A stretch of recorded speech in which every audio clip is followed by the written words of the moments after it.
Hey everybody, a bit of bad news. Unfortunately, the C35's, KEF's original use of the UniQ driver, unfortunately has bit the dust. As I mentioned in the prior video, typically these things are kind of hard to come by, and when you do find them, they normally don't work, unfortunately. So what we end up with, and that's because the tweeters in them, right there, if I can point to it, they have ferrofluid inside the tweeter to help cool it down. And that ferrofluid, of course, is a liquid. And over time it does dry out and it can start to kind of cause the tweeter to overheat.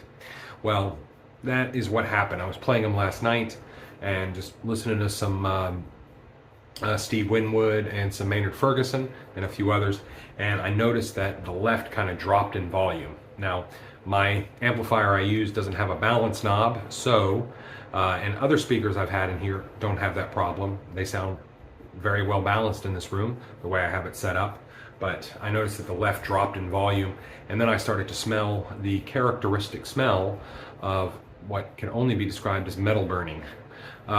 It still technically works, but I wouldn't want to risk it, so I unhooked them, and now they're going to be either a repair, but I looked into trying to repair a tweeter on this thing. People have done it, and you can do it, but it is a very in-depth process. You basically have to remove the tweeter assembly from the woofer assembly, and that tweeter is installed within the woofer, basically.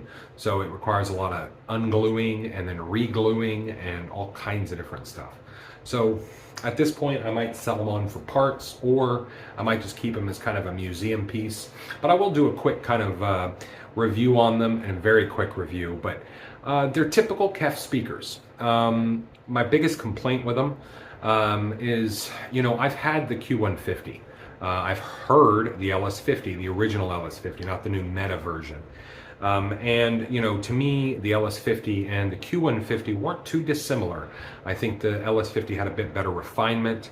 But these actually, believe it or not, in spite of them being from 1988 versus whenever the Q150 came out, there's actually not too dissimilar to them in sound. I know that sounds kind of odd, but truly these are quite exceptional.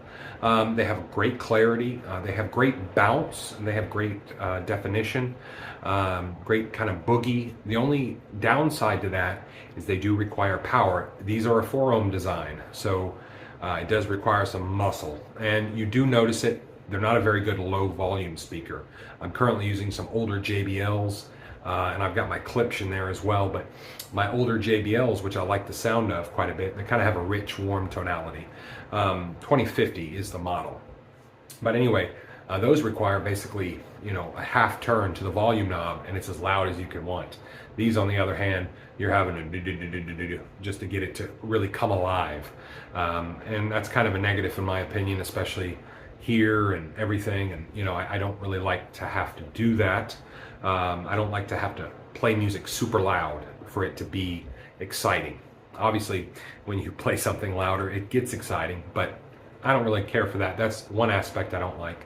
Also, build quality is kind of, yeah. Apart from the ferrofluid and that aspect of its design, obviously deteriorating over time, you do end up with a scenario of just they feel cheap, they're very lightweight, they're made out of, they feel like they're made out of cardboard. And it feels like all of the money and intent and design that went into this speaker basically went into the driver. But yeah, that's it. It's a decent speaker. It sounds great. Sounds very similar to a Q150, kind of, sort of, a little thicker. Not as bright, not as sparkly, although that could be due to the age, and you know, they do have the original crossovers and capacitors and stuff in them. But yeah, anyway, there you go. It was a decent sound while it lasted. Now they're going to rest on my museum shelf here. So anyway, I want to kind of demo real quick well, not demo, but sort of talk about an upcoming review I'm going to do, and it's something I've had for a while and that I bought, not somebody sent me, but I wanted to kind of share my thoughts with it. And anyway, let me show you. Recently sold off quite a few components, and I'm left with sort of what you might want to call the bare minimum. I've got a Rega RP1, a little bit older. I also have whittled it down to my Micro Mega MyAmp, and I've had this since I had the budget audiophile, and I picked it up to review because it was on sale and I got it super cheap, I think under $200, and it's one of my favorite amplifiers I've ever heard, period. I know it's very diminutive in size and very unassuming, but it actually has a very lovely sound. It's just very musical. It has great tonality, a little light in the bass, perhaps, but a very lovely amplifier. And considering I had to kind of whittle things down, that was what I chose to keep. And I also chose to keep this. This is a iPhono Air, or the Phono Air Phono, whatever. Anyway, it's their $99 Phono stage, has MC, subsonic filter. And I'm going to do a review on this. I was going to do sort of a second review for the Micromega MyAmp, but I won't because it's discontinued. Also, Micromega has seemingly gone out of business, it seems like. Or they were bought by another company, and I don't think they're currently making actually hi-fi products, not in this type of sense. But anyway, I want to do a review on the Phono Air and talk about that, and talk about why I believe it's probably the best $100 phono stage that you can get.